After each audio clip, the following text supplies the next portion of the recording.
Senhoras e senhores, boa tarde. Solicitamos a todos e todas que ocupem os seus lugares e que os telefones celulares permaneçam desligados ou em modo silencioso para darmos início ao segundo seminário Mulheres, Justiça e Futuro. Sejam todas e todos bem-vindos à segunda edição do seminário Mulheres, Justiça e Futuro, realizado pela Comissão das Mulheres da ANAF, que foi criada em março de 2020.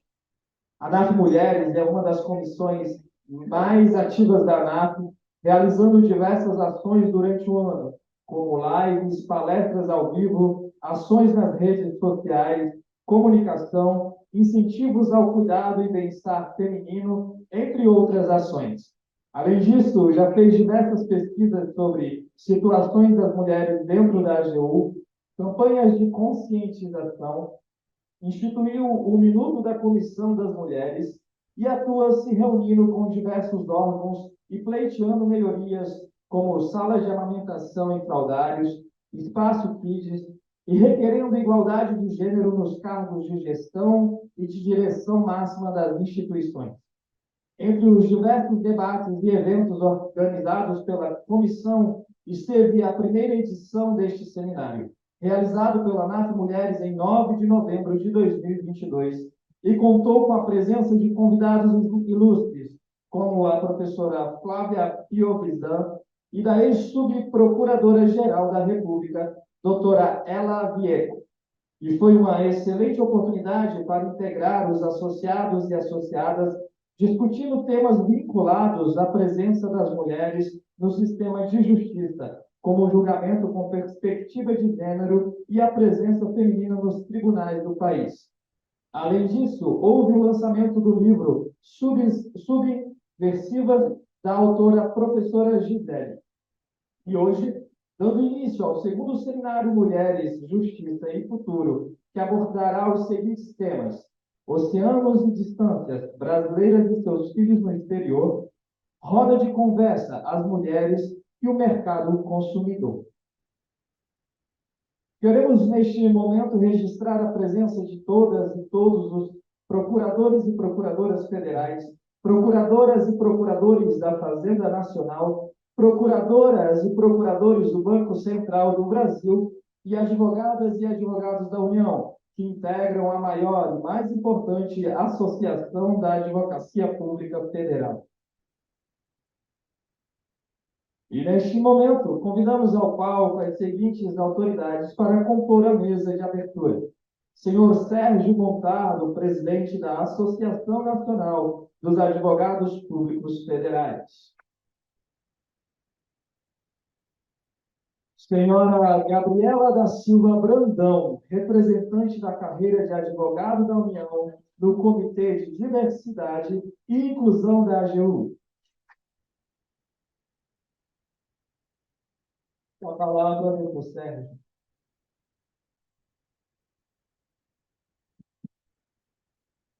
Boa tarde a todos, boa tarde a todas os presentes, boa tarde, doutora Gabriela. Antes de mais nada, quero registrar uma enorme honra em abrir esse evento.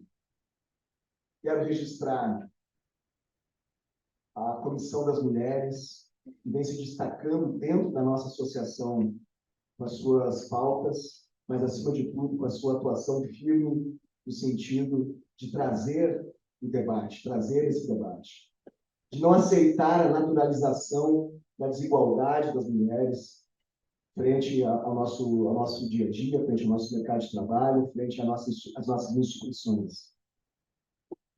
Sempre será insuficiente esse debate enquanto nós não tivermos uma naturalidade em relação a esse assunto. Ainda percebemos, toda vez que uma mulher assume um cargo ou assume uma função, um comentário: olha, ela é uma mulher. Olha, estão sendo contempladas as mulheres. Esse assunto não se refere, ou esse assunto não vem à tona quando são os homens que estão nesse lugar. Justamente porque há uma naturalidade em relação a ocupação por parte dos homens desses cargos de gestão, dessas funções mais destacadas. E esse ponto apenas vai encerrar, como eu disse, quando nós tivermos naturalidade em relação a esse assunto. Quando nós tivermos uma equiparação, quando nós tivermos uma igualdade, não apenas no discurso, mas uma igualdade de fato. Uma igualdade que nasça lá no berço, lá no início, quando as nossas crianças nascem, quando elas são educadas.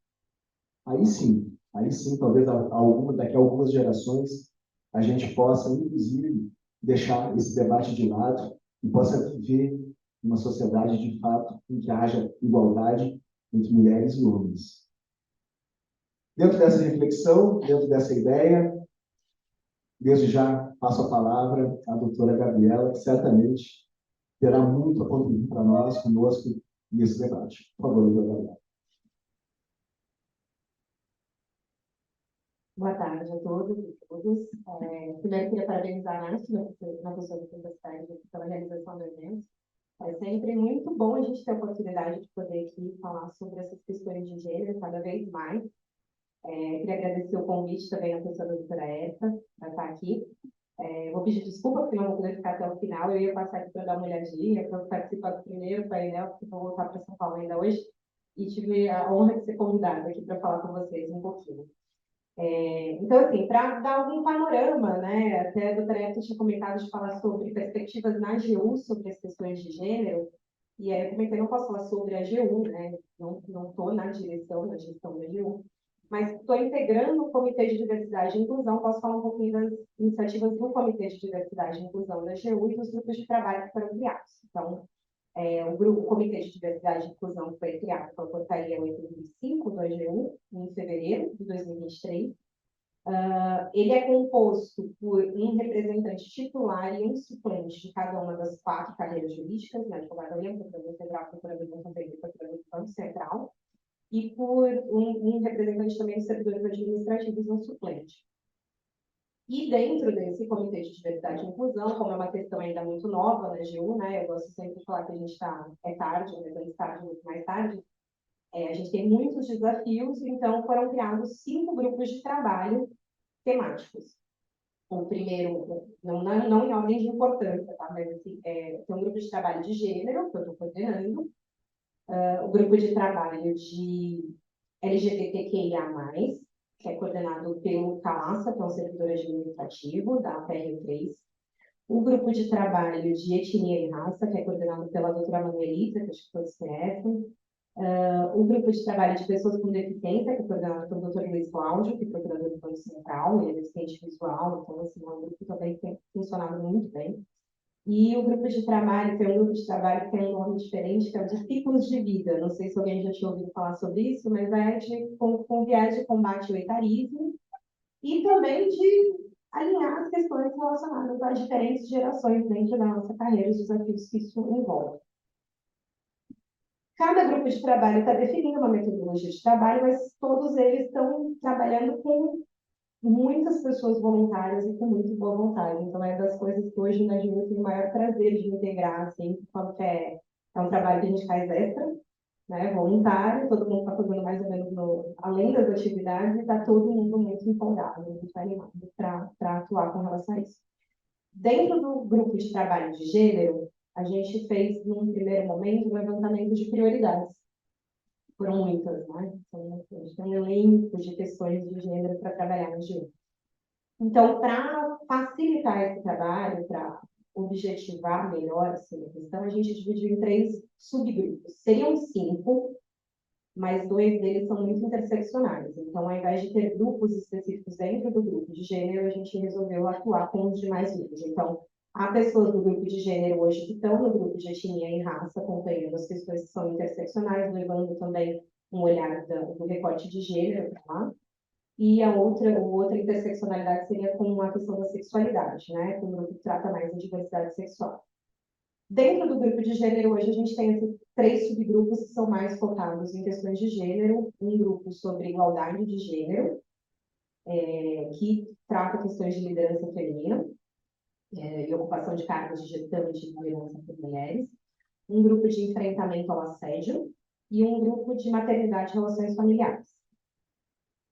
E dentro desses grupos, cada grupo identificou algumas frentes prioritárias de atuação, né? A gente tem alguns desafios que depois eu vou falar um pouquinho para vocês, mas no grupo de liderança feminina, como eu disse, uma das questões que sempre surgem é, em geral, de gênero, né, no mundo todo, é a desigualdade salarial, e que, como nós, servidores públicos, temos salários estabelecidos por lei, em regra, essa desigualdade salarial não existiria. Mas na progressão funcional, às vezes acontece, como o judiciário ultimamente tem enfrentado, né, a questão da progressão funcional da magistratura, e na ocupação de cargos de gestão e de liderança, que é o que a gente identifica mais na AGU. Para a gente enfrentar essas questões, a gente precisa de dados, né? Levantar os dados. E a gente tem um outro desafio que a gente não tem dados muito atualizados. Hoje, as pessoas ainda estão bastante desatualizadas. Tem um painel de funções e gratificações, né? Só sobre isso na AGU, mas a gente não consegue filtrar por sexo. Quando a gente puxa lá o primeiro cargo que aparece é o de advogado-geral da União, ocupado pelo antigo advogado-geral da União ainda. Então, a gente não tem dados muito apurados para trabalhar. Então, esse é um dos desafios, né? E aí a ideia desse grupo de igualdade de gênero hoje está trabalhando com 3 sessões. Uma de pensar numa linha de mentoria para mulheres, por mulheres, para mulheres, na linha em que o GT de etnia e raça também tem trabalhado com relação a uma mentoria de pessoas negras para pessoas negras, considerando que tem algumas questões que mulheres que passaram por cargos de gestão de liderança podem compartilhar e auxiliar criação de novas lideranças na AGU. Outra questão é a capacitação, né? Então, a gente pensa em falar sobre curso de gestão e de liderança com 2 vieses. O primeiro, a capacitação de mulheres que já estão em cargos de gestão e de liderança. Foi uma questão que veio para a gente, uma demanda de mulheres que estão em cargos de gestão e liderança e que sentem falta de uma capacitação para a gestão, que tenha mais esse olhar para a questão feminina, mas também para a formação de novas lideranças, para trazer novas mulheres para ocupar cargos de gestão de liderança. E um terceiro ponto ali é justamente a própria ocupação de cargos por mulheres. Depois eu vou pegar aqui uns dados emprestados no celular, que eu não tenho totalmente de cabeça. Mas estava agora, inclusive, vindo de uma reunião na PGF sobre isso. Então, é uma questão que a PGF também tem se debruçado, sobre como trazer mais mulheres para ocupar mais cargos de liderança. No grupo de combate e enfrentamento, né, ao assédio e a todo tipo de violência, a ideia é não inventar a roda. A PGF também tem trabalhado com um programa de combate ao assédio. A Assessoria de Diversidade e Inclusão da AGU tem 3 consultoras contratadas do PNUD para trabalhar com diversidade e inclusão. Então, uma delas é de gênero, uma de etnia e raça e a outra de assédio. Então, no grupo de assédio, a gente já teve uma reunião com a consultora do PNUD, e a ideia é que a gente aproveite as sugestões que ela está trazendo nos produtos de consultoria dela e se debruce sobre isso e traga aprimoramentos, né? Olhando nossa visão institucional, de quem está dentro da AGU, de quem está dentro dos órgãos da AGU, o que pode ser aprimorado, como a gente pode criar uma cultura de combate ao assédio na AGU, como a gente pode sensibilizar as pessoas com relação aos demais assuntos, né? Tanto de assédio sexual como assédio moral, e pensar em canais de acolhimento e de denúncia e de providências. E no terceiro o ponto, com relação a maternidades e em relações familiares, a ideia hoje prioritária é também trazer algumas sugestões com relação ao trabalho remoto. Foi identificado como uma das prioridades, porque isso com recorte de gênero, porque afeta muito mulheres, principalmente mulheres mães. E a gente tem também aproveitado muitas contribuições que a ANAF também já fez para tentar endossar algumas coisas e trazer mais alguns aprimoramentos para a gestão. E aí, assim, o que a gente precisa para desenvolver esse trabalho sempre é que mais pessoas possam contribuir. A gente tem várias colaboradoras aqui, né, que estão presentes, que são da ANAF Mulheres, que estão muito presentes ali com a gente no grupo. Temos trabalhos acadêmicos que foram elaborados, tanto pela Fabrícia, que é procuradora federal, como pela Joana, advogada da União, pela Elaine, que é procuradora da Fazenda, todas olhando para a questão de lideranças na AGU e na PFE. Então, são dados que já foram levantados academicamente que nos ajudam, Mas a gente está sempre aberto a colaborações, contribuições, então queria conformá-las, se quem quiser auxiliar. A gente está à disposição, e falando aqui pelo GT de gênero, mas quem tiver interesse em atuar em qualquer um deles, fica à vontade, eu deixo meu contato, contato do GT de gênero, eu passo o contato dos demais coordenadores para que vocês possam também se integrar a gente nessa luta por maior diversidade na região. Mas o desafio, como eu disse, são os dados, né? A gente não tem os dados muito atualizados. Então, eu trouxe aqui algumas informações que a gente consegue levantar hoje na AGU, do panorama atual, é que a força de trabalho, segundo a AGU Pessoa, seria de 54,9% de homens e 45,1% de mulheres. A gente já tem o desafio de toda a estrutura pulverizada da AGU, né? Com 4 carreiras jurídicas ali, então nem todos os dados que a gente consegue no AGU Pessoas, eles normalmente não englobam procuradores do Banco Central, nem procuradores da Fazenda, se não me engano, eles não estão no SEAP, e os servidores administrativos também ainda só os que estão, de fato, vinculados à AGU. De funções e gratificações ocupadas, hoje, nesse painel que está desatualizado, a gente teria 53% de homens e 44% de mulheres. A doutora Cláudia, que é nossa assessora de diversidade e inclusão da AGU, ela fez uma apresentação semana passada, não sei quem pôde acompanhar o evento do Renato, e aí ela trouxe, com relação às carreiras jurídicas, né, de advogadoria e procurador federal, 41% seriam mulheres e 59% seriam homens. De procuradores do Banco Central, 38% seriam mulheres e 62% seriam homens. E que, considerando os cargos de advogadoria e procurador federal, 36,77% dos cargos de chefia serão ocupados por mulheres. 30% de mulheres ocupariam CCS e 38% FCS. Quando a gente olha dados assim, gerais, até parece que está chegando perto, né? Então, eu gosto de trazer uns outros dados que são do Poder Executivo como um todo, porque a gente não tem ainda tão detalhados nas carreiras jurídicas da AGU, né? Eu vou trazer, na verdade, eu vou trazer o que a Fabrícia levantou, né, em 2022, na AGU, ela trouxe que 45% dos cargos eram ocupados por mulheres em 2022, e que em cargos de natureza especial e média liderança ainda haveria uma paridade próxima. Já nos cargos de alta liderança teriam uma ocupação menor por mulheres. A Elaine, que é a procuradora da Fazenda, trouxe que na PFN teriam 24,4% só de mulheres ocupando os DS 4 e 5, 17% FCPS entre 1,4, que é nível de DS 4, né? E 26% de participação de mulheres só nos processos seletivos, preocupação de cargos.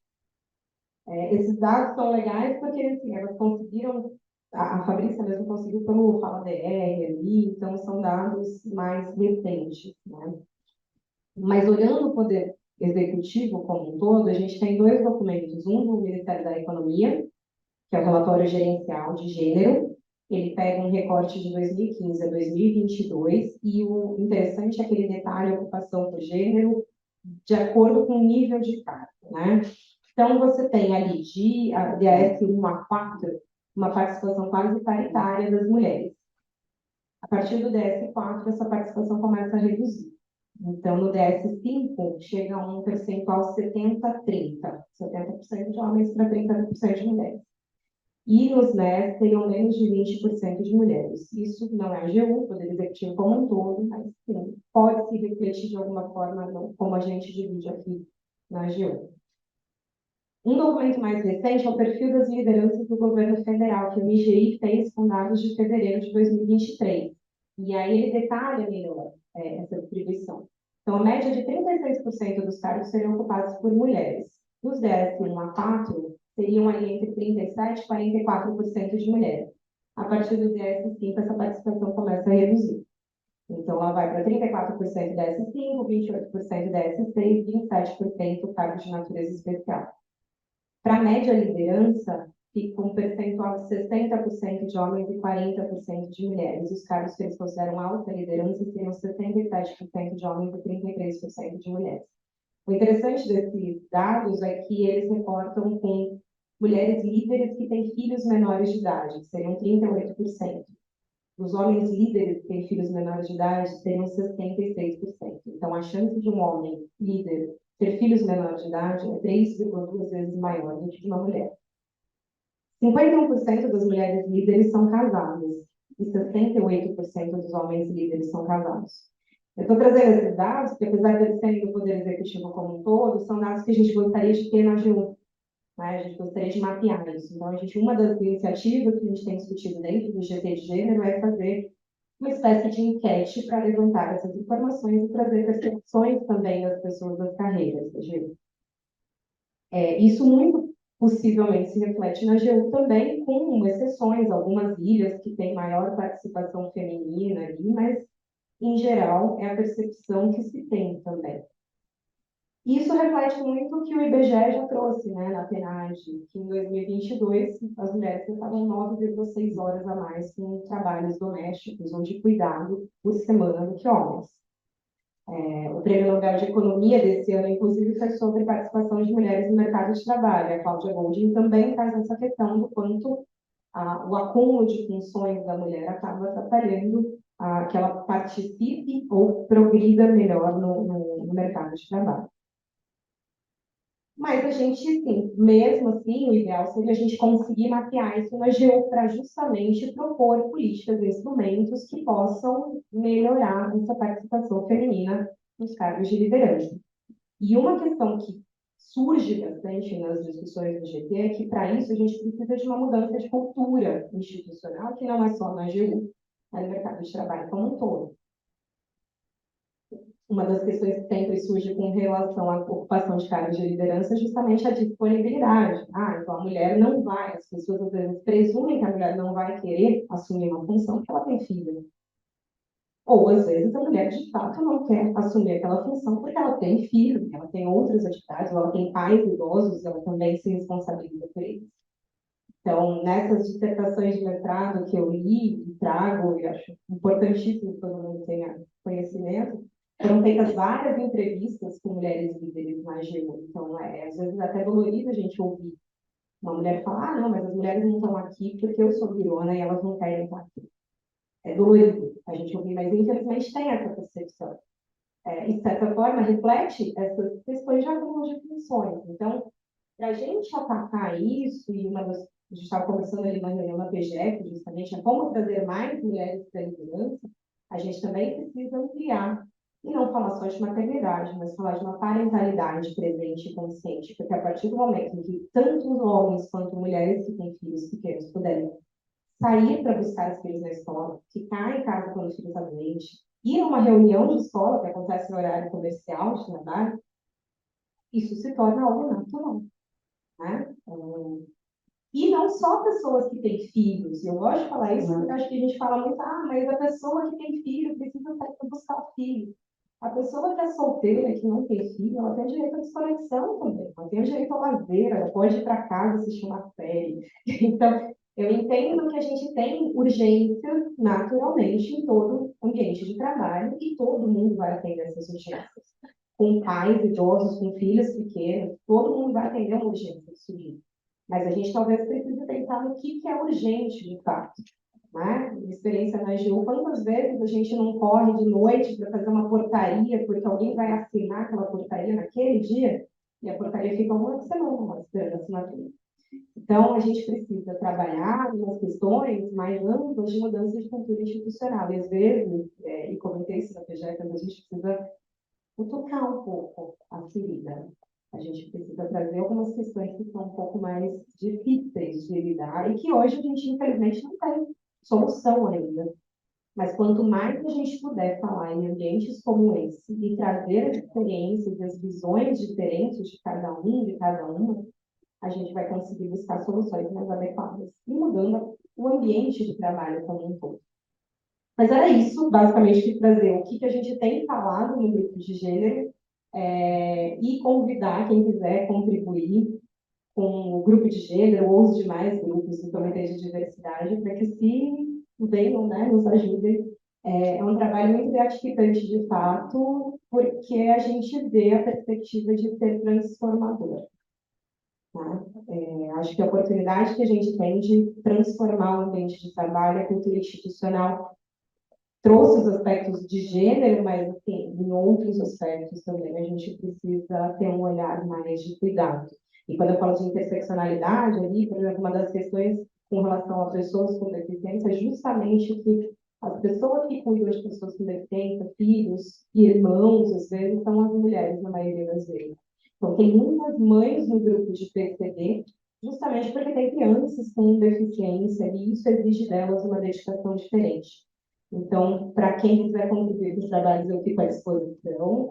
Meu e-mail é gabriela.brandão@gmail.com.br e o GT de Gênero tem um e-mail também, que é gtgênero, tudo junto, @gmail.com.br. Tá bom? Obrigada. Você quer falar de alguma consideração? Sim, eu acho que ficou bem clara a necessidade de nós termos um engajamento maior, que existem canais abertos, ainda incipientes nessa cultura, e a participação de todos, ela é fundamental. Eu costumo dizer, lembrar de uma música de Titãs, ele fala que a gente não quer só comida, né? A gente quer comida, diversão, exatamente. Então não basta nós termos no nosso ambiente, não basta nós termos no nosso dia a dia tantas e tantas mulheres. Não basta elas terem o direito de trabalhar, não basta elas terem o direito de votar, não basta simplesmente terem voz.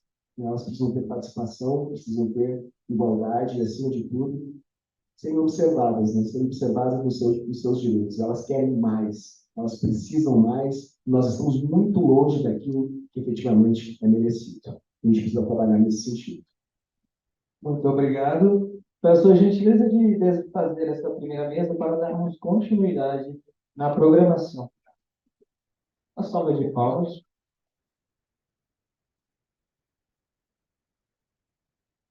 E neste momento, para darmos início ao painel Oceanos e Distâncias, Brasileiras e seus filhos no exterior, convidamos ao palco as seguintes autoridades para compor a mesa de abertura. Senhora Grace Silveira Carvalho Rocha de Araújo, Procuradora da Fazenda Nacional.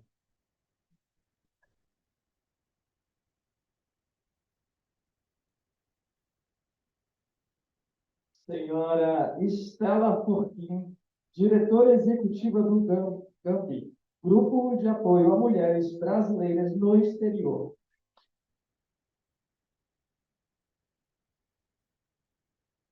Senhor Boni de Moraes Soares, Procurador Nacional da União de Assuntos Internacionais.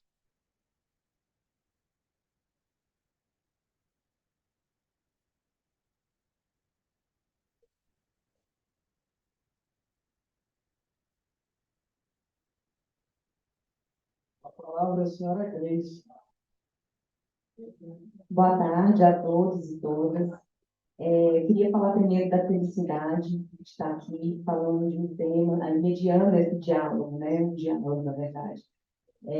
Tão importante, um tema tão delicado e que merecia e merece um olhar atento da sociedade civil, das instituições, que é a situação da mulher expatriada, da brasileira, no exterior. Quando uma mulher sai do seu país de origem, ela fica muito exposta, ela fica muito vulnerável. Afinal de contas, onde ela estava, mal ou bem, ela tinha uma ordem jurídica que a amparava, que a respaldava, ela tinha uma comunidade com a qual ela se relacionava, família, valores, enfim. Quando ela sai dessa realidade, quando ela se distancia dessa realidade, a gente fala de uma distância que não é só geográfica, no sentido literal, mas no sentido metafórico também.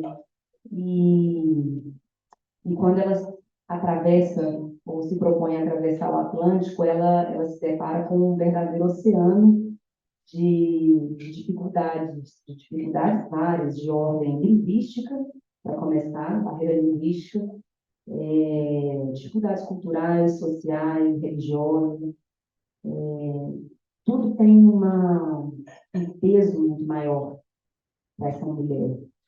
Quando eu fui convidada para escrever na obra do Poder Feminino, Cursos e Desafios, eu escrevi um artigo sobre o tráfico internacional de pessoas. E naquela oportunidade, eu pude analisar como a mulher é a maciça maioria das vítimas nesse tipo de crime. E também algo que chamou a atenção é como a vulnerabilidade da mulher está na raiz desse problema, né, na cooptação de vítimas, no aliciamento, enfim. Sob essa perspectiva da vulnerabilidade da mulher, eu gostaria de passar a palavra para a Estela, né, que é diretora do GAMB, o Grupo de Apoio às Mulheres Brasileiras no Exterior, para que ela nos fale um pouco sobre essa realidade da mulher, a mulher expatriada, né, quando ela sai do seu berço, da sua realidade, e como as ONGs, como o grupo dela apoia essas mulheres ou presta algum tipo de assistência a essas mulheres e a realidade que elas enfrentam aí no exterior. Ela à vontade.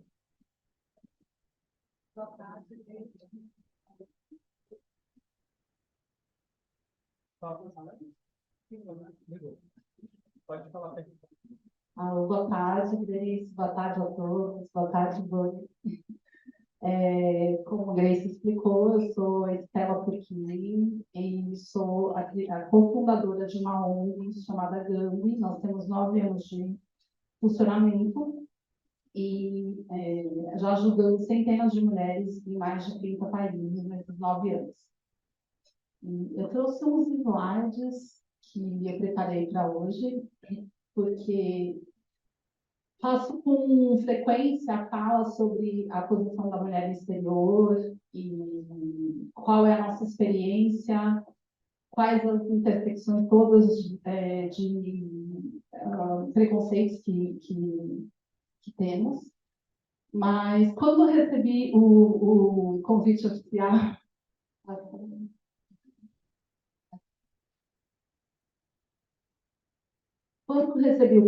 vi que era sobre futuros também. Então, o tema Mulheres, Justiça e Futuro, eu estava tentando buscar adequar um pouco mais ao tema, porque é muito importante justamente fortalecer os diálogos com todos os setores do governo brasileiro e da sociedade brasileira e avançar, porque somos mulheres e crianças, nós somos mais do que metade da população do planeta e estamos sofrendo graves violências. Então, eu destaquei, inspirada pelo tema, destaquei essa frase de um futurista famoso, que é o William Gibson. O futuro já chegou, só não está uniformemente distribuído. Então, eu penso, mulher brasileira que lida com violência doméstica de mulheres em vários países do mundo, eu vejo que no Brasil nós estamos no futuro no que tange leis de proteção às mulheres. Nós temos a Lei Maria da Penha, nós temos a Casa da Mulher Brasileira, a Delegacia das Mulheres, e nós temos um lindo, maravilhoso, que eu amo de paixão, protocolo de julgamento com perspectiva de gênero do CNJ. Só que no caso das mulheres de Haia, nós temos as mulheres que são vítimas da Convenção de Haia, temos um pouquinho de problema ali com a resolução 492, por exemplo, desculpa, 449, que é sobre a celeridade dos processos em Haia, e um pouco também do controle de comissionalidade. Como que fica nessa situação? Foi um questionamento que eu já trouxe várias vezes para várias pessoas com quem eu conversei no Brasil. Conversamos no CNJ, em outros lugares. Como fica o controle de comissionalidade dentro dos processos de Haia? Quem garante o treinamento dos operadores do direito? Quem garante o treinamento com a perspectiva de gênero? Como é feita a responsabilização dos juízes que colocam crianças em situação intolerável no pós-Haia? Porque a situação das mulheres e das crianças na Convenção, no artigo 28 da Convenção de Haia, ela não é só durante o processo, ela é também no pós. O que acontece depois? A criança é repatriada e daí? Né? Destaquei algumas páginas do protocolo de julgamento que acho importante, principalmente para esses casos, os casos das mães, principalmente, que estão passando por procedimentos do artigo 28. Muito importante ter em mente que não existe uma desigualdade de gênero única e universal, isso porque as experiências de desigualdade são constituídas por inúmeros marcadores sociais que se interseccionam, como raça, classe, por exemplo. Ou seja, a multiplicidade de opressões opera em diferentes graus e formas sobre as pessoas, que é um pouco também do que estava sendo falado aqui anteriormente. Nós temos as interseccionalidades, só que a mulher que está no exterior, a gente sobe um degrauzinho a mais. Nós somos estrangeiras, nós sempre vamos ser racializadas, mesmo quando nós somos lidas como mulheres brancas dentro do Brasil, por exemplo. Nós, muitas vezes, estamos contra um nacional e existe xenofobia em muitos países, existem os estereótipos da mulher latina, que vai tocar a mulher brasileira. Fui destacando algumas páginas do protocolo, eu não sei se todo mundo aqui está familiarizado com o protocolo do CNJ. Estereótipos podem influenciar, por exemplo, na apreciação da relevância de um determinado fato para o julgamento. Isso ocorre quando um julgador ou uma julgadora confere ou minimiza a relevância a certas provas com base em uma ideia pré-concebida sobre gênero, considera apenas as evidências que confirmam uma ideia estereotipada, ignorando aquelas que a contradizem e utiliza ideias pré-concebidas sobre gênero como uma máxima da experiência de tomar um fato certo. Isso é algo que a gente vê com frequência nos processos contra mulheres. Pode ser nos de Haia, um outro aqui que acontece no Brasil muito são nos de alienação parental. Atinge nacionalidade as mulheres de forma negativa, como a Haia, que hoje, de acordo com o HCCH, que é o órgão regulador, são 80% de casos de abdução são cometidos pelas mulheres. E que no Brasil, infelizmente, muitas pessoas, muitos operadores, ainda usam a palavra sequestro para falar sobre esse artigo, que é sobre os aspectos civis do sequestro internacional. Não faz nem sentido, porque sequestro é um crime. Eu não sou advogada, então me perdoe se eu falar alguma besteira nesse sentido. A ideia de que há neutralidade nos julgamentos informados pela universalidade dos sujeitos é suficiente para gerar a parcialidade. Então, novamente, a gente tem que prestar atenção, porque nós todos somos seres que somos socializados de alguma maneira, e nós vamos ter os nossos vieses também. Nós vamos trazer isso para o nosso trabalho. E encontramos muitas vezes esses impedimentos quando pedimos ajuda no exterior. Então, a mulher que sofre violência doméstica. Nem sempre tem uma lei como a Lei Maria da Penha, que é bem completa e que criminaliza a violência psicológica, ou a violência patrimonial, ou mesmo o estupro marital não é explicitamente criminalizado em muitos países. Além disso, quando chamamos a polícia, por exemplo, numa situação, em muitos casos, não conseguimos o registro dessa ocorrência. Muitas mulheres também não têm ajuda dos consulados e embaixadas brasileiros quando elas pedem ajuda de como proceder em algumas situações. Então, mulheres que acabam se sentindo completamente abandonadas e, naturalmente, em muitos casos, acabam sendo tocadas negativamente por AIDS e acabam no processo.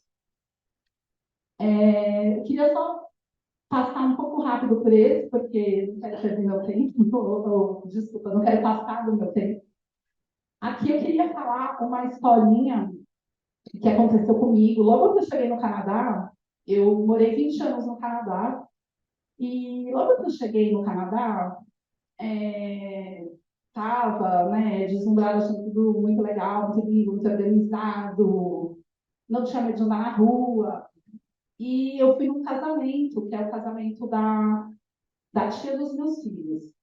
E nesse casamento eu era madrinha, porque na América do Norte, geralmente a noiva tem madrinhas mulheres e o noivo tem padrinhos homens.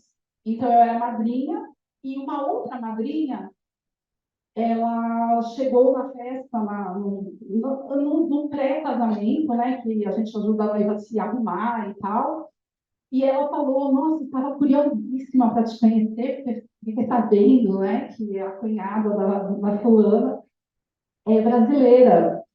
E agora eu estou te vendo e eu não vou poder deixar de te perguntar. É verdade que no Brasil existem ótimos cirurgiões plásticos? Eu falei, eu acho que eu já ouvi falar assim, que realmente o Brasil é bem avançado, né, nessa área da medicina. Então ela falou, então você precisa me passar o telefone do seu cirurgião, porque para uma pessoa negra, o seu nariz está muito bem feito.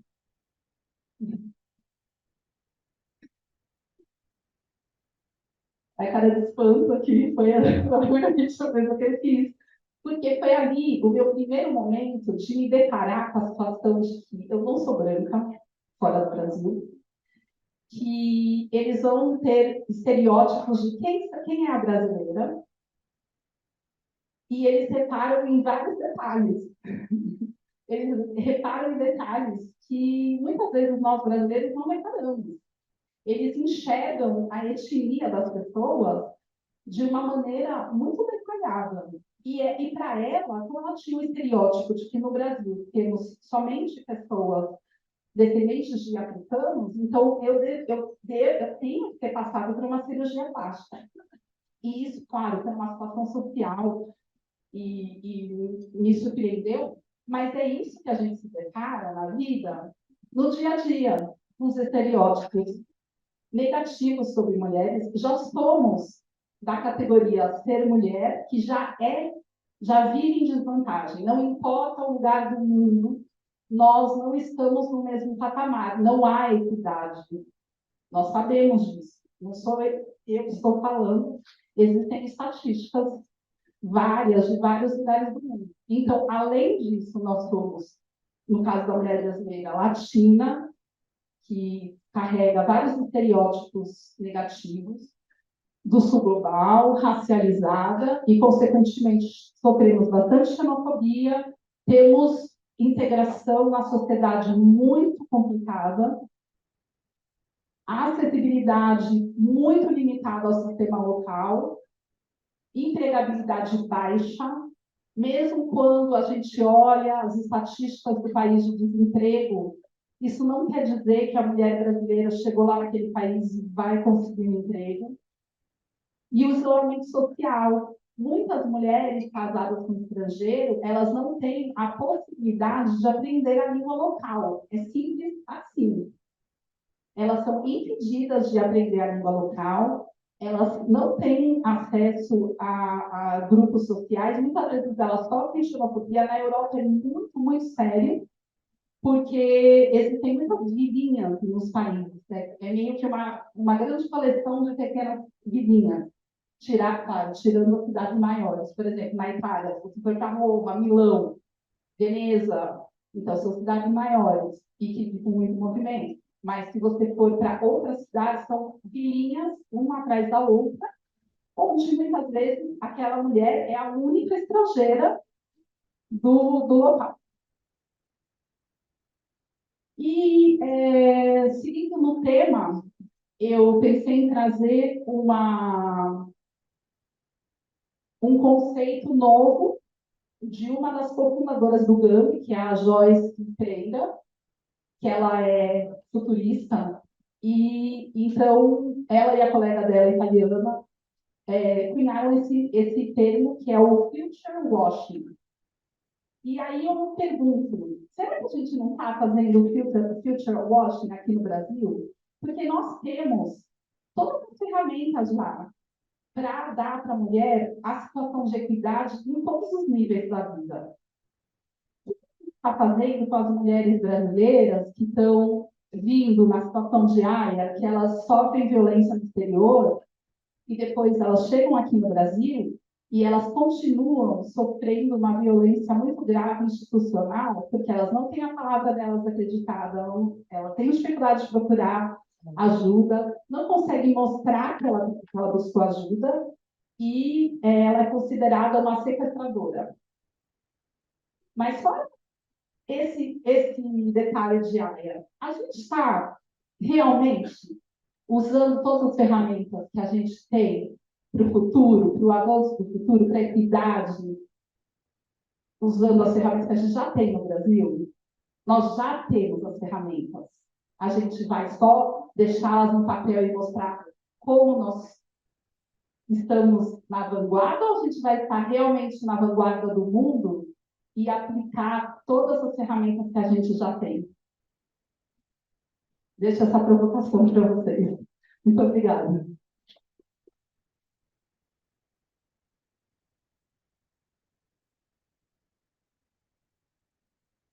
Bom, a Estela já deixou provocação suficiente para o próximo painelista, mas eu queria só trocar uma ideia rápida, porque alguns pontos da sua fala me destravaram memórias relativamente recentes. Eu vivi os últimos 6 anos e meio no exterior, acompanhando meu marido, que é diplomata de carreira, e entre 2017 e 2020 eu estive morando em Zurique, na Suíça. E na ocasião ele era consul adjunto, e eu pude vivenciar algumas realidades da comunidade brasileira lá, e não só brasileira, tem um caso específico que não era uma brasileira, realidade feminina, né, fora do seu contexto natal. E você mencionava a mulher vítima de violência doméstica do exterior, né? Isso é muito comum nos países europeus, países germanos, porque é a sociedade mais machista, enfim. Tinha uma brasileira lá, inclusive ela é o case no meu artigo, e ela sofria violência doméstica por parte do marido dela, suíço, e em uma ocasião ela teve coragem de chamar a polícia demorou um tempo relativo para chegar, né, ao lugar onde ela estava, e quando chegou e esteve com ela tinha tomado uma bofetada no rosto, nos lábios, e tinha sangrado, mas ela já tinha limpado o sangramento, estava só com os lábios inchados, e o policial disse para ela que não poderia registrar a ocorrência, não poderia fazer nada porque ela limpou o sangue. Então, é a dificuldade de lidar com a legislação estrangeira, desconhecimento, de como proceder. E muitas vezes as repartições consulares brasileiras, e aí não vai nenhuma crítica, não tem um preparo específico para lidar com esse tipo de situação. São repartições que são habituadas à burocracia, né? À institucionalidade, à rotina burocrática do brasileiro no exterior. Mas para cuidar dessas situações da vida pessoal, né, que são tão doídas, precisa ter preparo, o acolhimento, e aí só mesmo as instituições não governamentais, as ONGs são capazes de atuar, a comunicação é mais próxima, é mais, talvez até mais capilarizada, a estrutura, não sei, mas no caso dessa brasileira mesmo, que eu narrei no artigo, ela foi trazida ao consulado pelas mãos de uma ONG, para fazer a autorização de retorno dela ao Brasil e ela sair da situação de cárcere que ela se encontrava. Então, esse foi um caso que me veio à memória quando você abordou a questão da violência doméstica. Um outro caso aí, quando você mencionou, né, a corrupção e a questão das mães vítimas de Haia, né, as mães submetidas à Convenção de Haia, eu me lembrei de um outro caso de uma norte-americana que eu conheci lá, e ela, advogada como nós, de formação, se casou com um cidadão suíço, foi para lá, para Zurique, teve uma filha com ele, e após alguns anos o casamento desandou, se desfez, mas ela não podia sair do país porque a filha dela era menor de idade, o marido proibiu, reteve o passaporte, e essa mulher, advogada como nós, era faxineira do consulado e limpava banheiro. Então, isso assim, me doía, sabe? E ela falava que ela contava os dias para a filha dela fazer a idade, completar a idade, para poder ir embora para os Estados Unidos. Ela, como advogada, sabia das implicações a que ela estava sujeita. Bom, então vamos passar a palavra para o próximo painelista, o doutor Rony, com essa provocação também. A violência doméstica, eu consigo ver muito claramente os casos de abdução tem uma relação muito íntima com violência doméstica, porque, afinal de contas, para uma mulher tirar o seu filho do país de residência habitual, não raramente é porque ela quer interromper um ciclo de abuso, um abuso psicológico, físico, sexual, patrimonial, enfim. Como, dentro do contexto da Convenção de Haia, como que esses casos de violência doméstica são tratados? É possível haver a recusa de retorno desse menor ao país?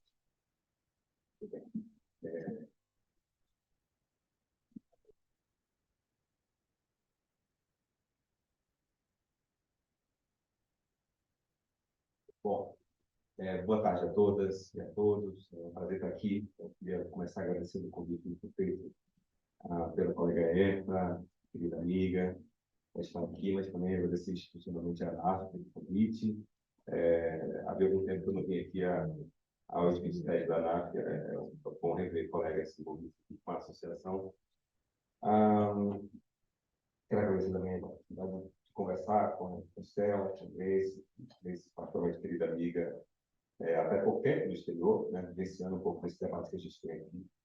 E eu venho de um braço da AGU, nós temos o orgulho de dizer que temos, pelo menos em números, muitas mulheres liderando a nossa equipe. Né? Não sei se sabem, mas vale sempre registrar, na Procuradoria-Geral da União, nós somos 8 procuradores nacionais da União, além do Procurador-Geral e do cargo do Subprocurador-Geral. Desses 10 cargos, 6 são mulheres, 4 homens. Dos 8 PNUs, são 5 mulheres e 3 homens. E eu costumo brincar que mesmo os homens estão cumprindo cota social, porque são 2 PCDs, eu e um colega, e um colega negro. Então, estamos todos buscando, com essa iniciativa, diminuir um pouco as desigualdades que nós temos ao aspecto de cargo de confiança na instituição. Isso para ao ministro Jorge Messias e ao nosso chefe, procurador-geral, Marcelo Eugênio, que é o grande responsável pela seleção dessas pessoas. Bom, eu vou pedir desculpas de antemão a vocês não poder me estender muito. Eu vou tomar meu tempo para fazer uma breve apresentação, mas vou deixar um pouquinho de tempo aqui para eventuais perguntas. Às vezes eu não me sinto à vontade de encurtar minhas participações em alguns eventos, mas aqui eu ficaria à vontade para dizer que eu tenho que sair porque eu preciso entender minha babá, a Betina, minha filha de 5 meses, é minha responsabilidade à noite, eu coloco para dormir, dou de mamar, e porque a mãe cuida da mais velha, então eu preciso sair realmente não muito tarde daqui. Espero que vocês me compreendam, certamente eu me compreendo. Bom,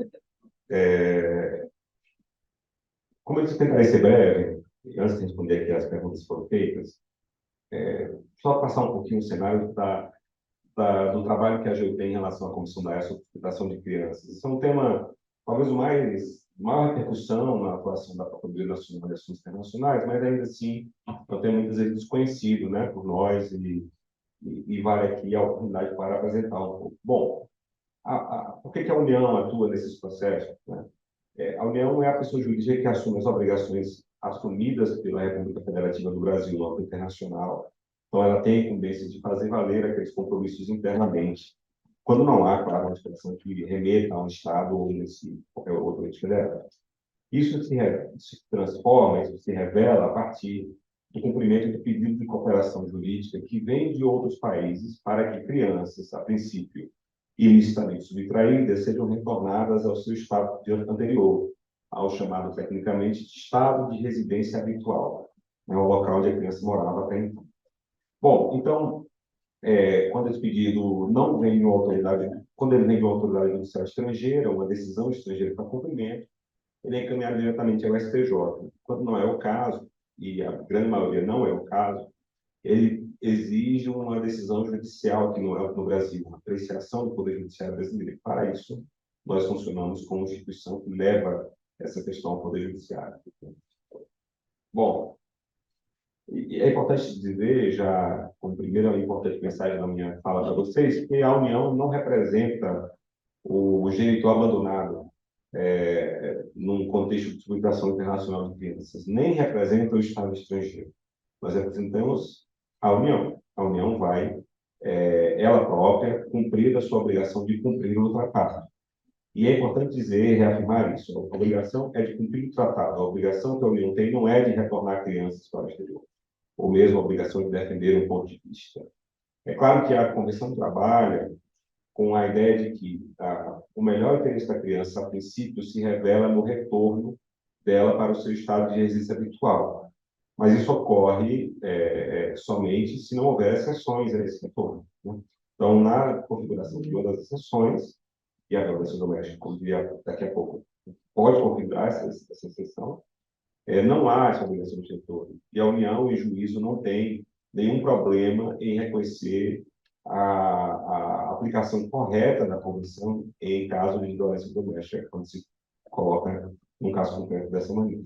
Bom, eu vou pular essa parte aqui, mas apenas para dizer a vocês um pouco de como isso se reveste na atuação da AGU completamente, nessa postura de cumprir a Convenção e não de pedir ou de querer o retorno de uma criança a qualquer custo, né? Nós não pedimos tutela antecipada nesse processo, por exemplo, né?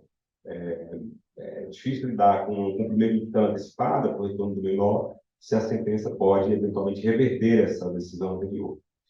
Eu queria muito que a gente tivesse um processo judicial rápido o suficiente para a questão se resolver de maneira satisfatória, com a apreciação das provas, inclusive com a apreciação da violência doméstica de maneira eficiente, mas que a gente pudesse aguardar até o fim do processo, em todas as instâncias, para devolver uma criança. Infelizmente, os processos demoram muitos e muitos anos, em parte porque o judiciário brasileiro ainda não sabe lidar com a própria aferição da violência doméstica e de outras circunstâncias que excepcionam o retorno.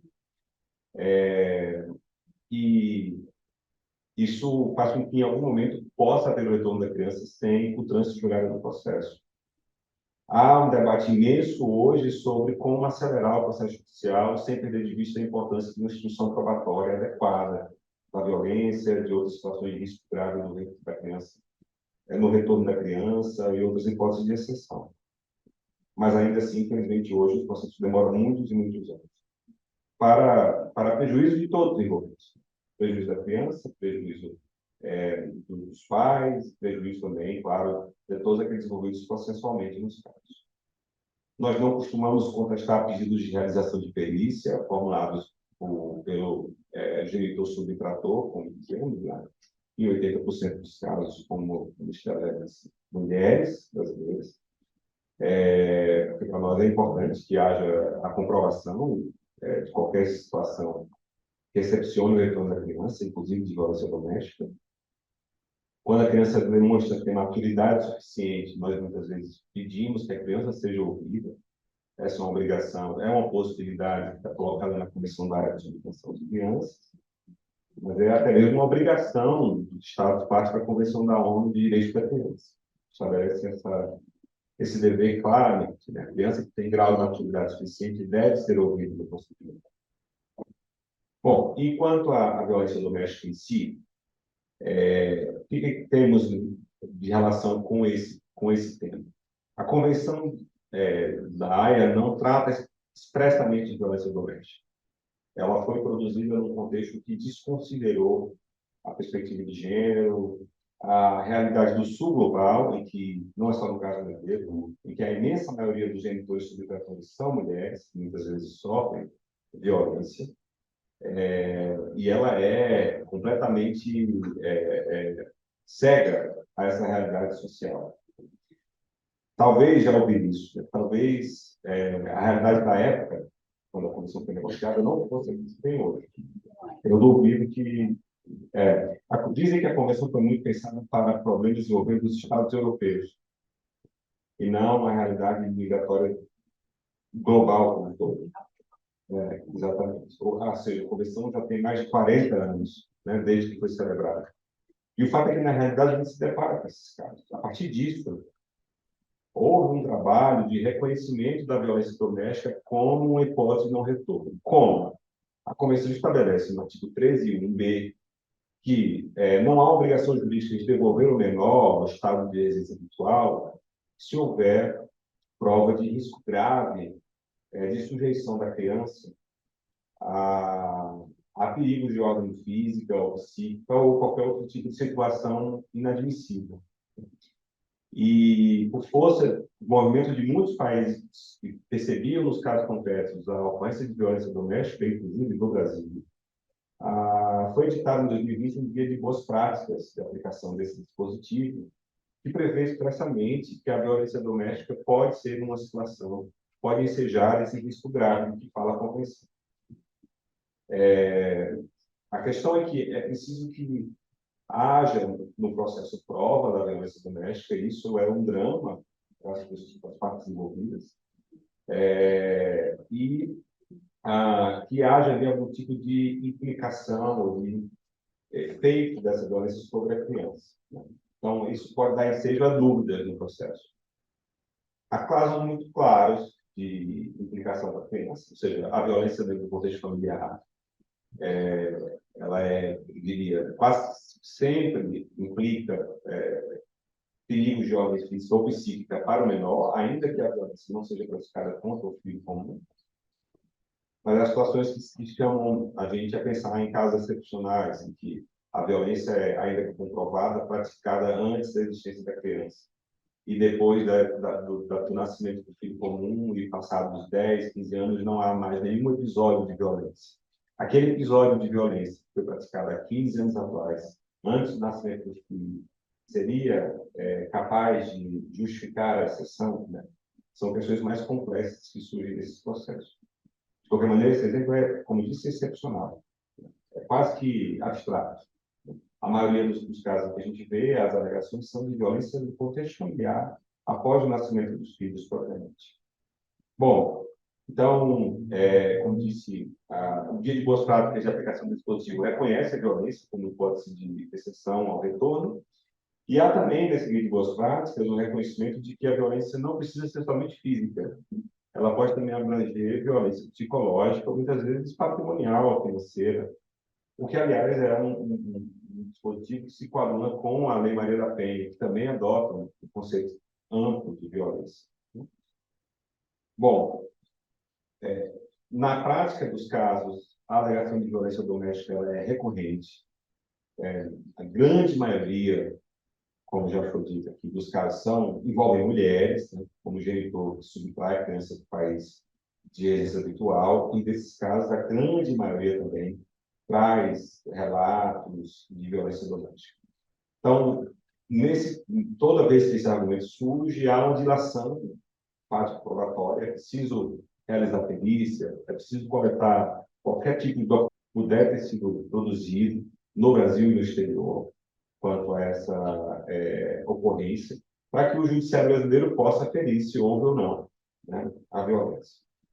E um drama que envolve as famílias nesses casos, e como nos envolve, obviamente, como parte, é que muitas vezes essa violência acaba não sendo provada, porque não há, muitas vezes, conhecimento das próprias mães de que é importante produzir algum tipo de documento, de prova.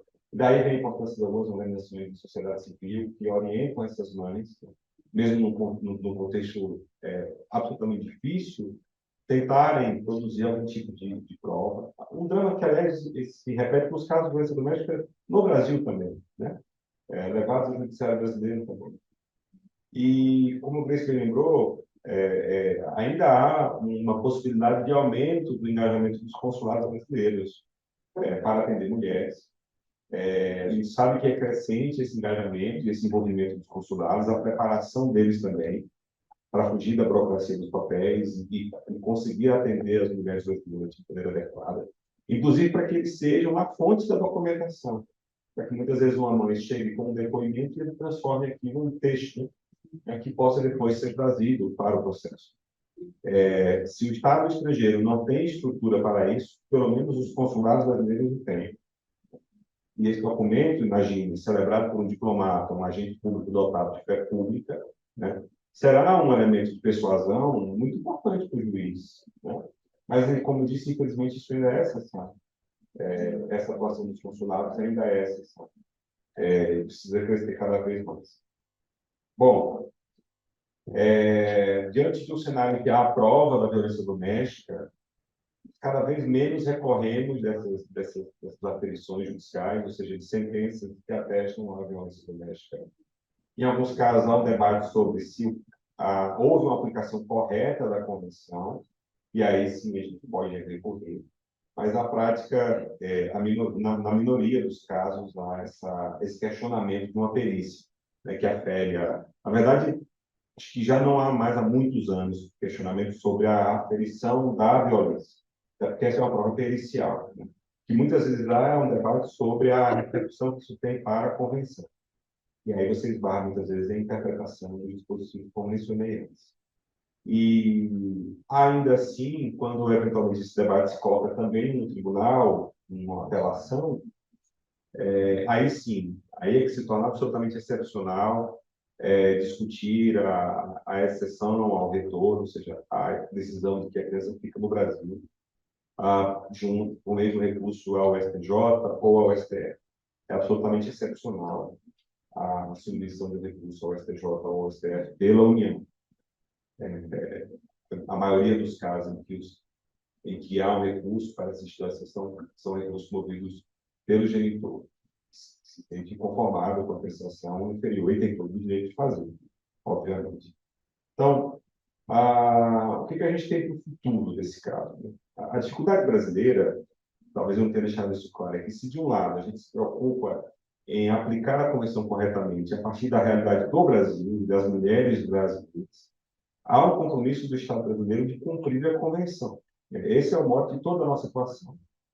E, de alguma maneira, é preciso ainda levar esse debate sobre violência doméstica e repercussão da violência no processo de explicação internacional para a comunidade internacional, para que a gente tenha, não haja sobre o Brasil a alegação de que o Brasil está descumprindo o tratado quando decide por não devolver uma criança. Porque ainda que a União concorde no processo, o outro Estado pressionará o Brasil pelo cumprimento da Convenção aos olhos do que ele entende ser correto. Então, é um trabalho duplo, um trabalho de cumprimento e de melhoria das nossas práticas aqui, mas é um trabalho também de convencimento da comunidade internacional que o Brasil, ao não devolver a criança, porque se comprova a violência, está cumprindo a Convenção adequadamente. Há muita resistência de muitos países, sobretudo do norte global, que são quase sempre estados requerentes da cooperação e submigração, ou seja, países que querem que as crianças voltem para lá, e não países que devolvem crianças para outros países, né? E esses países resistem a qualquer tipo de ampliação das hipóteses de extensão à aplicação da Convenção. É por isso que a delegação brasileira, na Comissão Especial sobre esse trabalho, realizada esse ano, lutou pela inclusão do tema de violência doméstica nas conclusões da reunião e constou agora da reunião, há pouco tempo, a conclusão de que os países deveriam voltar a debater esse assunto por meio de um fórum específico. E, a princípio, nós temos uma decisão de realizar um fórum sobre violência doméstica e o seu contexto, e sua repercussão em cada situação, que deve acontecer no ano que vem, a princípio nas Filipinas, evento no qual certamente o Brasil tomará uma posição de liderança. Eu falo aí que não só pela AGU, mas também pelo Ministério da Justiça, pelo Ministério das Relações Exteriores, que estão conosco nessa posição. Basicamente isso, eu fico à disposição de vocês. Muito obrigado.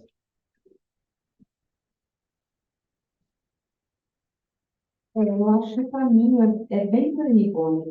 Trabalhar na melhoria, talvez, do texto, né, da convenção, porque as hipóteses do artigo 13, né, me parecem muito abertas. E, enfim, talvez incluir o termo violência doméstica seja crucial para que essa realidade seja mudada. Eu vou deixar à vontade para as perguntas, se alguém tiver, claro, à vontade, por favor. Tenho várias perguntas na sua fala que são não só para você, mas para todos. Em primeiro lugar, eu também queria falar que existem outras exceções. E cumprir uma exceção também é cumprir a convenção. Cumprir a convenção não é só repatriar crianças. E uma outra coisa que eu queria falar é que a violência doméstica é um crime perfeito.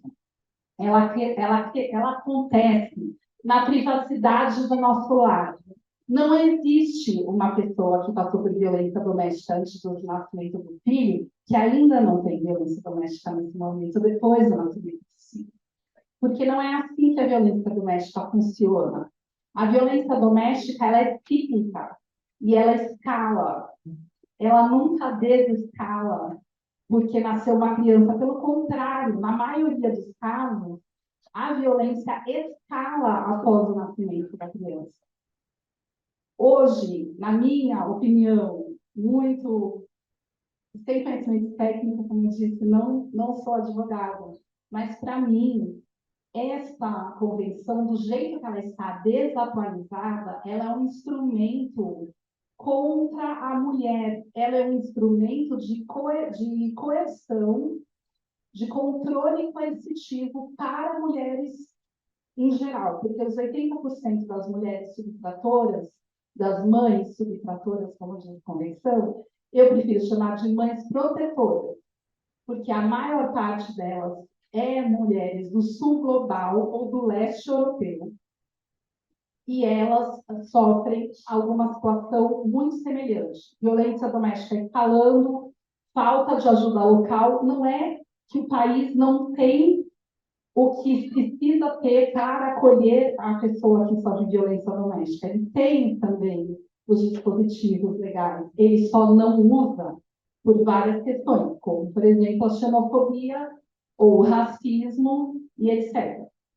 Então, nós, como seres vivos, nós todos nós aqui, nós somos socializados crescemos num ambiente, somos socializados daquela maneira, e nós temos vieses.